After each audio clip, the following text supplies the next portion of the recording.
Avec la main droite, j'attaque de cette façon. Le pouce, index et majeur. Il y a toujours 3 cordes maximum.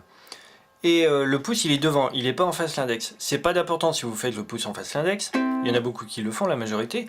Mais c'est mieux d'avoir devant, parce que quand on joue le pouce en face l'index, si on veut avoir de la poigne, c'est-à-dire pour jouer fort, eh ben, le risque qu'on a, c'est d'arracher les cordes, un peu comme ça. Pour avoir du volume, on est obligé d'arracher les cordes, et ça claque. Alors que normalement, si on a le pouce devant, on a naturellement plus de poigne et c'est comme ça qu'on peut aller plus fort. Alors c'est peut-être pas très pertinent sur un ukulélé, en tout cas sur une guitare, on sent plus la différence. Mais enfin ça se discute. Et puis après, il y a ceux aussi qui jouent avec le pouce à l'intérieur. Faites comme vous voulez, c'est pas très grave, surtout pour vous dirais-je maman. Mais voilà, moi je conseille d'avoir le pouce devant. Chaque note, quand je l'ai joué, enfin chaque ou presque, j'attaque mon Do, là j'ai ma première pointe avec le troisième doigt. Je joue le pouce. Et après, je repose le pouce sur la corde. Comme ça éteint la résonance. Ok? Et après, pareil pour l'accord. J'attaque l'accord, pouce index majeur, chacun sur sa corde. Et je repose mes doigts. Ok? Si jamais je les reposais pas, ça donnerait ça.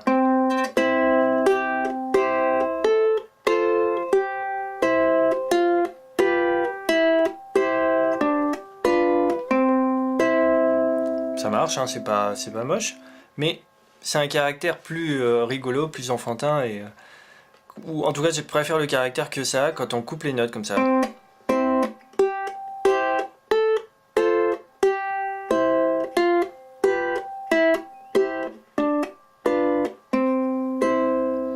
Alors éventuellement celle que je coupe pas, c'est à la fin de chaque phrase, mais ça je vais y venir tout de suite après. Donc les premières empreintes, je joue ça c'est un Do, la corde. Je joue avec le pouce et après le pouce il se repose sur la corde. Et je joue mon accord, et pareil, les doigts après ils se reposent sur les cordes qui viennent d'attaquer. Deuxième mesure, le pouce il passe quatrième corde, c'est la même chose. Je pose mon empreinte de Fa, le troisième doigt il bouge pas, il y a juste le 1 et le deuxième doigt qui se rajoutent. J'attaque avec le pouce la quatrième corde. Et après, quatrième mesure, c'est pareil, je reviens sur le Do, je ne bouge pas mon troisième doigt. Juste différence, donc ça c'est une fin de phrase, donc qu'est-ce qui se passe? La quatrième corde, elle va résonner, et je ne l'éteins pas, et je joue les deux aigus sans les éteindre, ok? Donc on entend bien que quand je joue les 4 premières mesures, les 3 premières, les notes sont coupées, et la quatrième, elle résonne.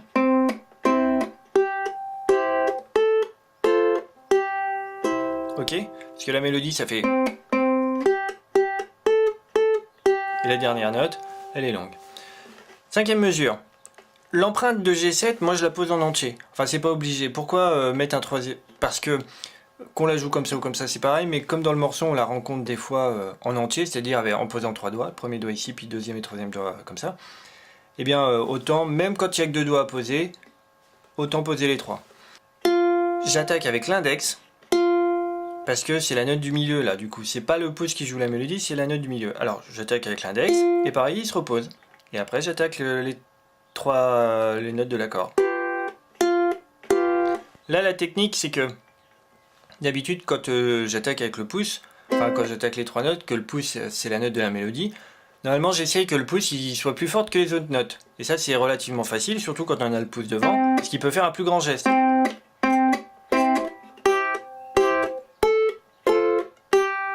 Bon, j'exagère, c'est pas à le faire comme ça, mais c'était pour montrer.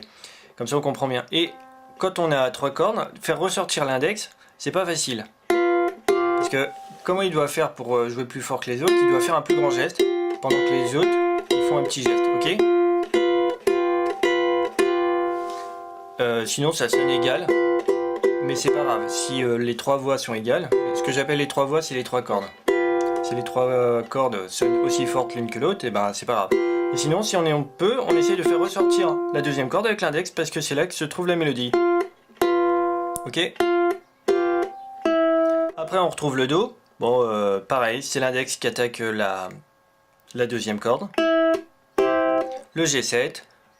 On repasse au pouce sur la mélodie. Et comme c'est une dernière note de phrase sur le Do, je joue en Do et je laisse résonner.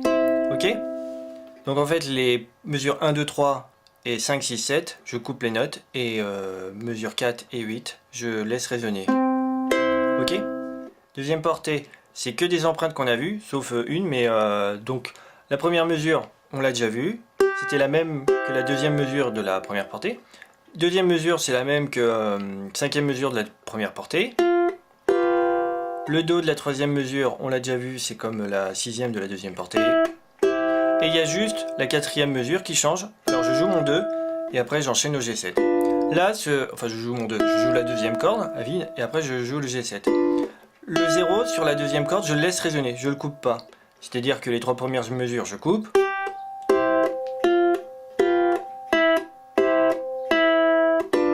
Ok, et ce 0 là, qui précède l'accord de G7, je le laisse résonner. Et je joue le G7 tout de suite. Et les mesures 5, 6, 7, 8, la deuxième portée, c'est les mêmes que les 1, 2, 3, 4. Dernière portée, c'est la même que la première portée, sauf la dernière mesure. C'est-à-dire je joue pareil.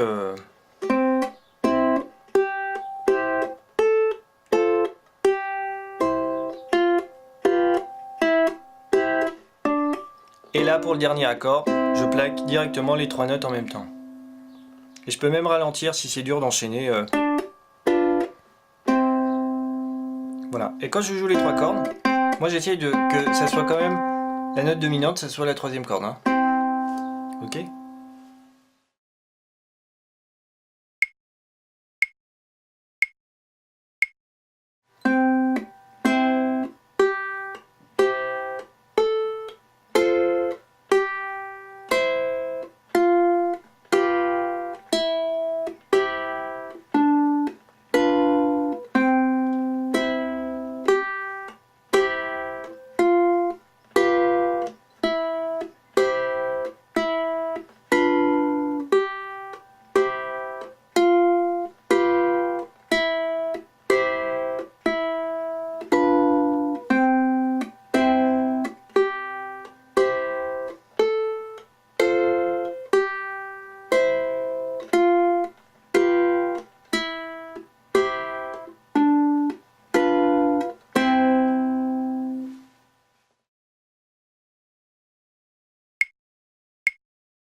J'attaque les accords avec le pouce, en tout cas les accords de la première partie. Pour le premier accord, ce qui est pas facile, c'est que la note de la mélodie est sur la deuxième corde et qu'il faut pas jouer la première corde.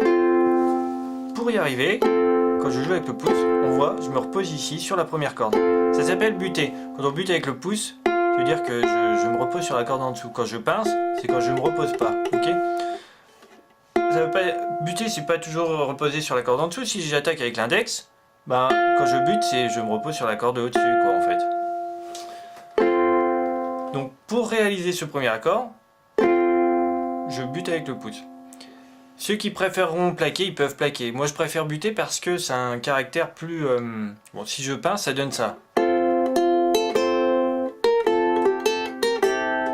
C'est propre. Mais avec le pouce, en faisant un bas, c'est plus énergique.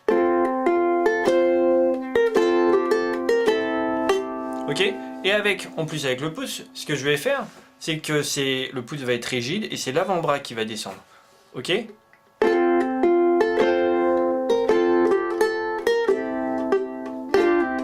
Pardon. Ok, vous comprenez le principe, c'est l'avant-bras qui bouge.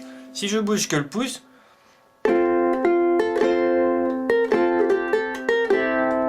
bon, ça peut être énergique aussi. Le risque, en ne bougeant que le pouce, c'est d'être plus mou et de faire un truc plus... Ok? Alors que si je bouge l'avant-bras,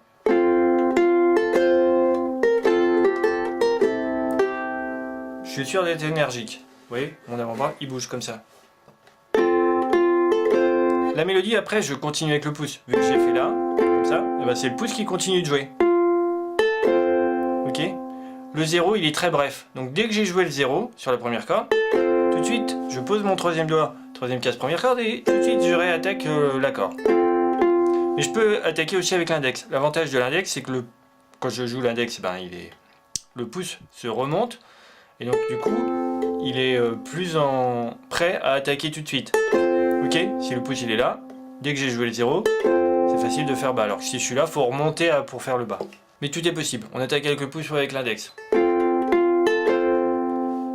1, 0. Le 1, moi ce que je fais, c'est que quand je joue le 1, je descends, je fais un pâté. Un pâté, c'est quand la même phalange appuie sur deux cordes en même temps. Donc, je fais un peu la technique du rouleau, mon doigt, hop, il roule comme ça. Enfin, le rouleau, c'est plutôt quand je fais ça, plutôt. Voilà, et que je laisserai la deuxième corde à vide, mais on va dire que c'est quand même un rouleau, hop, mon doigt il roule. Et là, j'appuie sur les deux cordes à la fois. Si j'y arrive pas, évidemment, je peux lâcher, vu que j'ai que le 1 à jouer, je joue mon Fa là. J'ai mon Fa comme ça plutôt. Et après, j'ai le 1, ben, je retire le troisième doigt.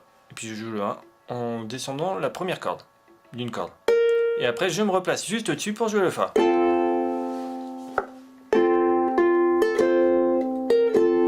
Après, ce que j'ai fait, bon, il y a deux façons de le faire. Soit on fait les cordes à vide comme je l'ai écrit sur la tablature, c'est-à-dire le pouce il va jouer quatrième corde et puis l'index c'est la première corde. Comme ça je peux jouer rapidement quatrième première. Et après 1-0, le 1 j'attaque avec l'index et tout de suite les cordes à vide. 1-0. Ok, ça fait bref long, bref long, bref long. Ok, on entend bien, bref long, bref long. Bref long. Si je préfère tout attaquer avec le pouce, comme ça. Ce que je vais faire, c'est je ne vais pas attaquer le 0 sur la quatrième corde, je vais le remplacer par un 3 sur la deuxième corde. C'est la même note. Et donc ça fera 3 sur la deuxième corde. Ok, parce que faire ça, c'est difficile.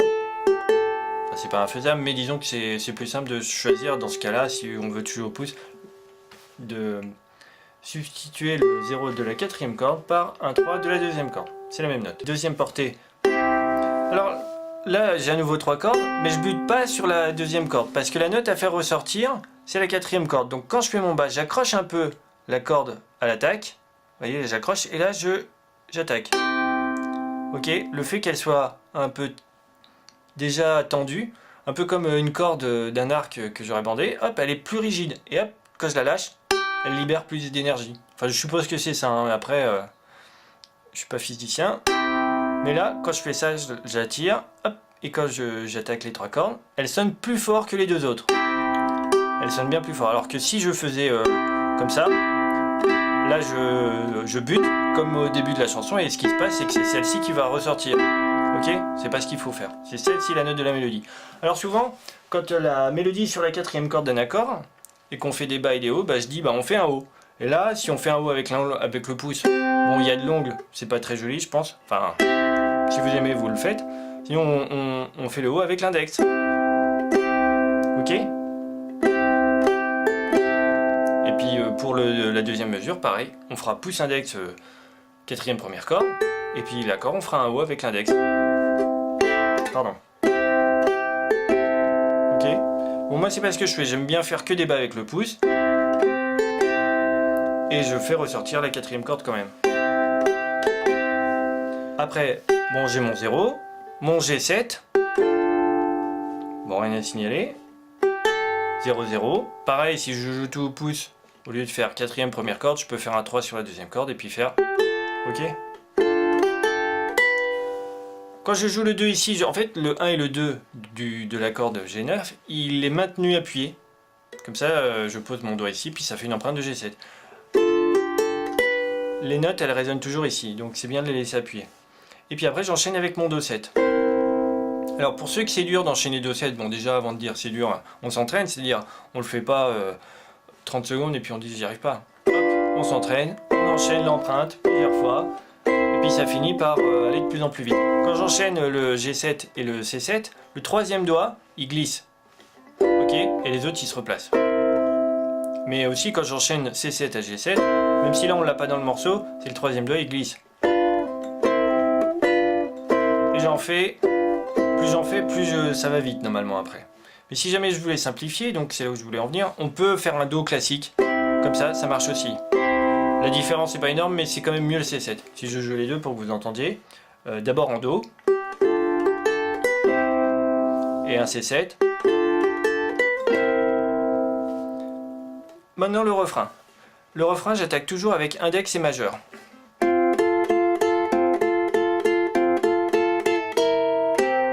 Voilà, il n'y a plus qu'à déchiffrer. L'empreinte, c'est pas difficile. Quand j'attaque avec index majeur, on voit ici comme ça.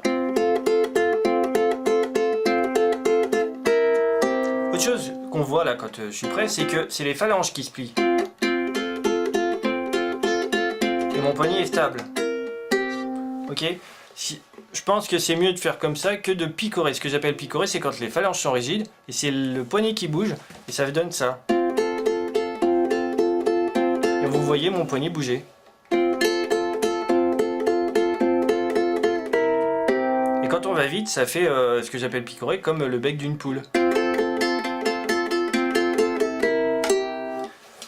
Mais les moineaux aussi ils picorent, enfin il n'y a pas que les poules. Mais...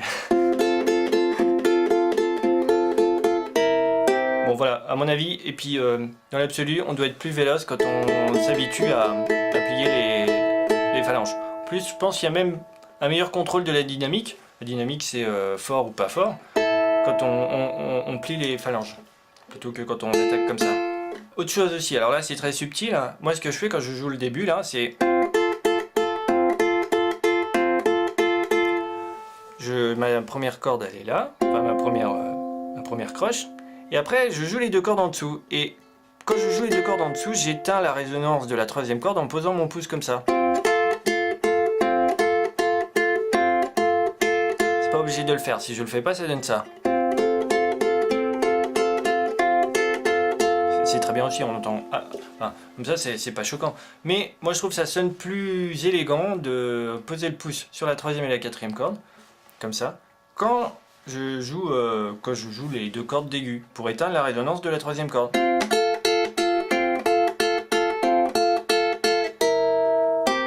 Et pareil, quand je termine ma portée, la quatrième mesure, je joue les deux premières cordes du haut, du bas, et après les deux cordes du haut. Alors je peux laisser résonner hein, comme ça. Mais si j'éteins les résonances, moi je trouve c'est mieux. En laissant résonner, en éteignant les résonances, c'est plus clair, on comprend mieux la mélodie, mais c'est pas obligé. Voilà, c'est quelque chose que vous pouvez faire. À chaque fois que vous avez une nouvelle note, vous éteignez la résonance des précédentes. Surtout que là, on n'a pas beaucoup de choses à faire avec la main droite, c'est pour ça qu'il y a des résonances. On a notre empreinte de C7, j'attaque les deux aigus, les deux du bas. Alors pour éteindre la résonance, par exemple, je peux... Quand j'attaque quatrième et troisième corde, pour éteindre la résonance, par exemple, je peux poser des doigts ici. Ok. Et quatrième portée. Bon, c'est pas très difficile, c'est des cordes à vide. Pareil, je peux éteindre la résonance de la deuxième corde en reposant un doigt sur la deuxième corde, mais sans appuyer. Là, on voit, hop, comme ça, j'appuie. Enfin, je pose le doigt sur la corde sans appuyer. Et si elle résonnait, ça ferait ça. Celle-ci, on l'entend, qui continue. Et les troisièmes mesures, bon, rien à signaler, 3, 1, 0. 0, 0 sur la quatrième corde, bon, facile. Alors là, il y a première et deuxième boîte, ça veut dire que quand je joue le morceau, la première fois, je joue première et deuxième corde. Et puis je fais reprise troisième portée, et puis quand j'arrive ici la deuxième fois, bah, je joue la deuxième boîte, c'est-à-dire troisième et quatrième corde. Rien de sorcier.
Quand je démarre, mes doigts ils sont déjà posés.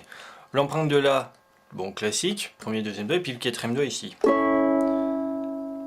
Ça c'est un écart qu'il faut avoir l'habitude de placer vite, parce que dans la chanson il faudra le placer vite. Hein. Ba, ba, au bas.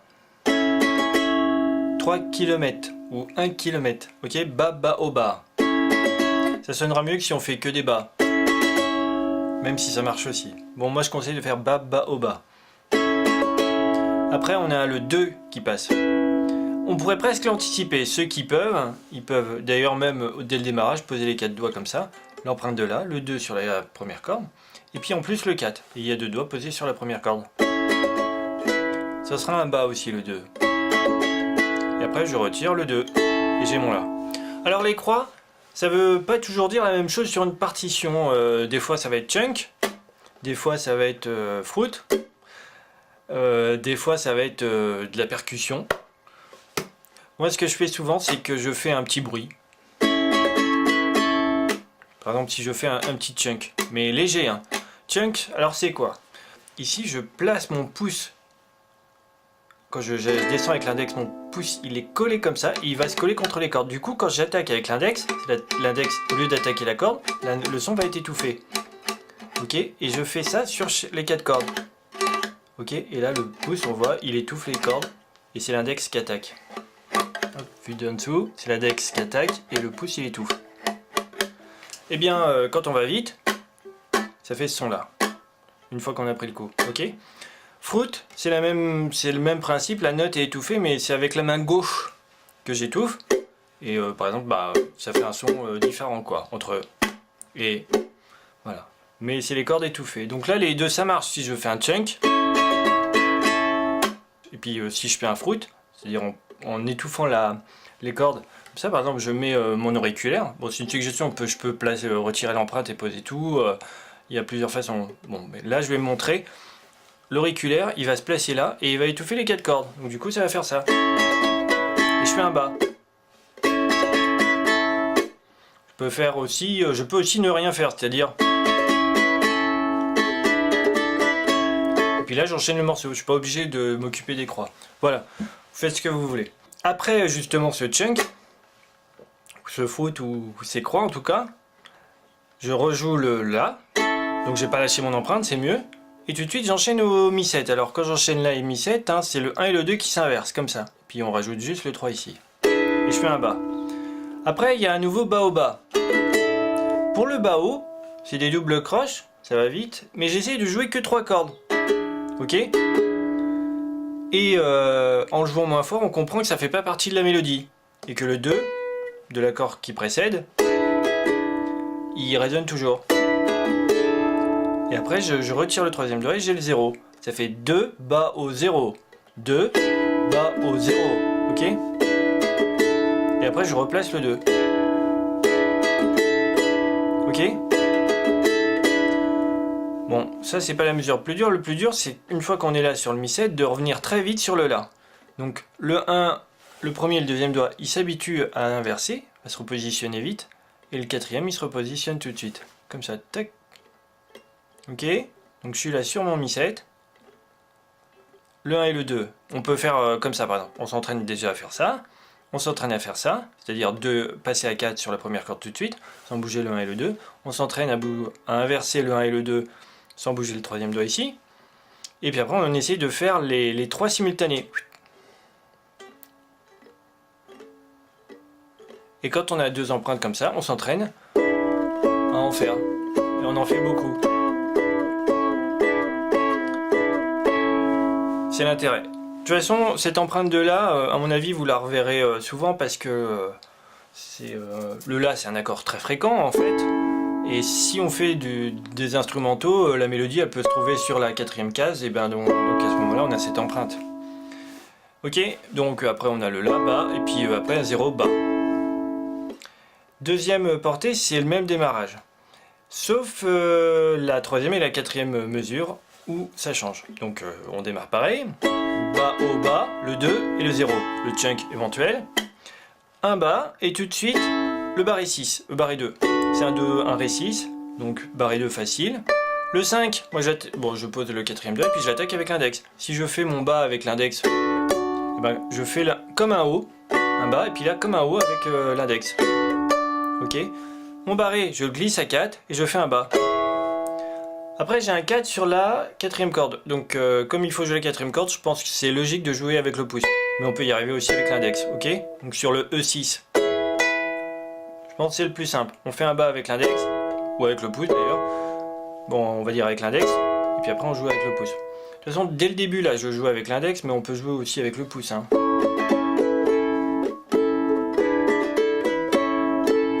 C'est un son différent qu'avec l'index.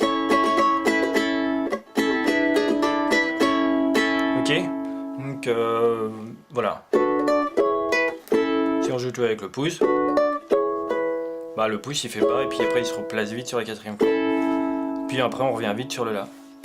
Et un petit chunk ou faute ou rien sur le dernier temps. Bon courage pour les 10 km.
La première ligne, c'est la première portée, c'est la plus facile. Bon, j'attaque pouce index. On peut la faire pouce-pouce. Ça n'a pas d'importance. De 4. Et entre le 4 et le 0, il y a une liaison. Alors, les liaisons, c'est quoi? J'attaque la première note, le 4, et la liaison, ça veut dire que les notes qui suivent, je ne les attaque pas avec la main droite. Alors là, quand c'est une liaison descendante, ça veut dire que je joue le 4, et je retire mon doigt, et on entend la note qui est en dessous. D'habitude, si elle sonne pas la corde, on accroche vers le bas, comme ça, et on tire. Ok, comme si c'était une attaque main droite, mais c'est la main gauche qui le fait. Mais là, comme c'est une corde à vide, on joue le 4, on retire, et on entend... Pourquoi on fait ça? C'est parce que quand on joue des musiques avec des paroles, si on veut faire bien, quand c'est du syllabisme, quand il y a une note par syllabe, ben, on attaque chaque note. Et puis quand il y a des vocalises, c'est-à-dire quand il y a plusieurs notes pour la même syllabe, et on fait des liaisons.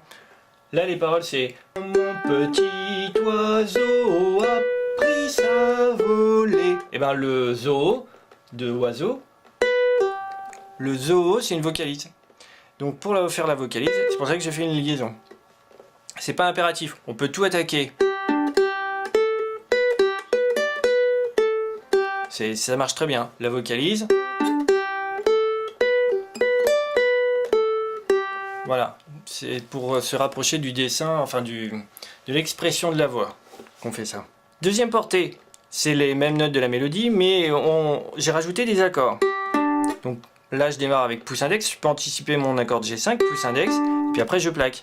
Quand je plaque, je fais ressortir la quatrième corde. Ok. Donc mon pouce il est devant, et puis il accroche un peu là. Donc comme ça, il arrive à faire ressortir. Je peux aussi faire un plus grand geste, ça marche. Bon là, ma corde elle frise parce que... Voilà, quoi, c'est comme ça. Mais normalement, ça frise pas. Sur un ukulélé qui marche bien, ou avec des bonnes cordes, ça frise pas. Ok. Donc là, moi je triche un peu en faisant comme ça, mais on n'est pas obligé. Juste en faisant un plus grand geste avec le pouce, ça marche. Deuxième accord, le D, soit on fait un barré, c'est simple, comme ça avec un doigt posé, soit on met deux doigts. L'avantage de deux doigts, c'est que quand je vais jouer toute la portée, là, le deuxième doigt, il va glisser tout le temps sur la deuxième corde. Suivez celui-là, il va pas décoller de la corde.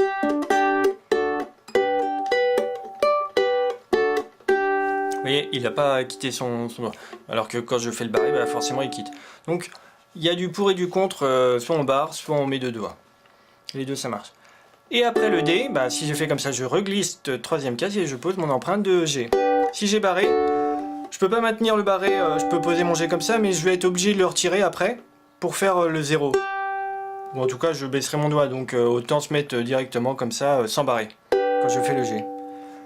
J'ai mon empreinte ici, et si au départ, pour la première portée, j'avais fait la liaison, 4-0, et là je la refais, j'attaque mon accord, et le 0, juste en retirant le doigt, on entend le 0. Je repose le 4 et je pose le 5. Quand je pose le 5, je maintiens tous mes doigts. Donc 4, 0, 4.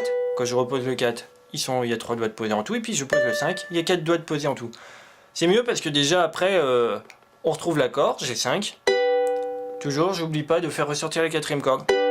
Pareil sur le D, je fais ressortir la quatrième corde. Si je fais pas ressortir la quatrième corde, ça va sonner comme ça. On reconnaît plus la musique, c'est Si, La, Sol. Voilà, ok. Troisième portée, c'est là où il y a les barrés. Donc je suis obligé de barrer dès le début. Je fais un barré 2 en entier. Bon, je plaque mon accord. Toujours en n'oubliant pas, quatrième corde, elle ressort. 4, 5. Et quand je joue le 5, je maintiens mon barré. Et quand je vais sur le 7, je glisse l'empreinte de 2 cases. Et j'ai mon E7, ok.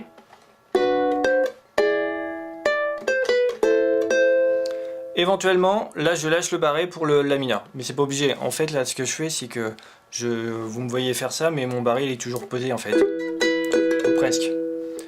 Ok. Là la difficulté, c'est que le rythme, ça fait 7, 5, 4, ils sont très brefs. C'est des doubles croches. On voit, il y a 2 barres parallèles horizontales. Ça veut dire que je les joue très vite, et tout de suite j'arrive sur mon empreinte de la mineure. Donc si je veux faire un beau rythme, faut que je m'entraîne à faire comme ça, j'ai mon barré, 5, 4.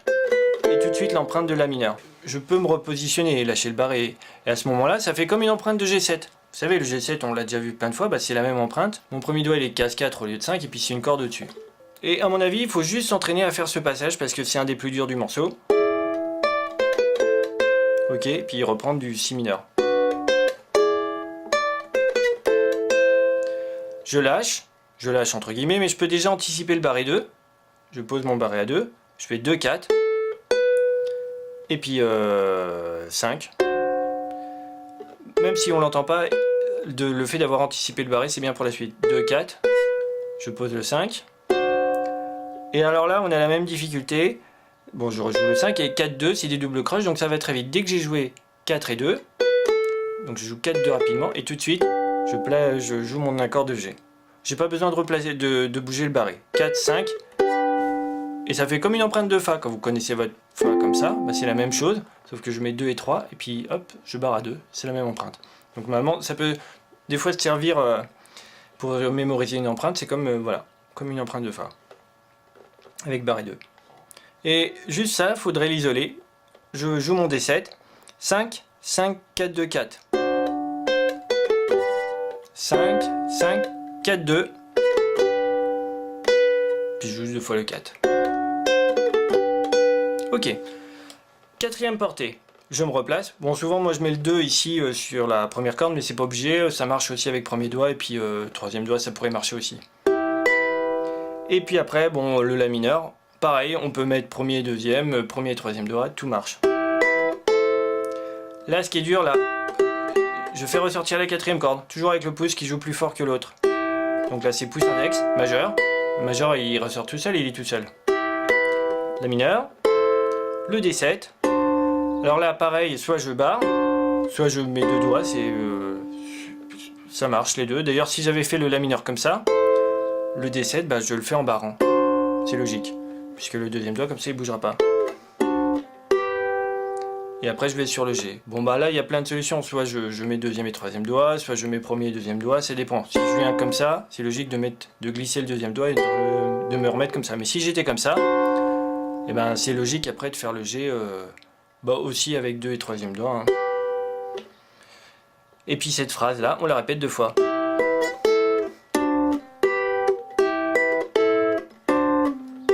Ah si, quand je fais avec le D comme ça, premier, deuxième, troisième doigt, ce que je peux faire, c'est que ce deuxième doigt, il glisse à deuxième case, et donc du coup, c'est le premier doigt qui est première case. Et pareil, à la fin, on n'oublie pas de faire ressortir le pouce qui joue plus fort.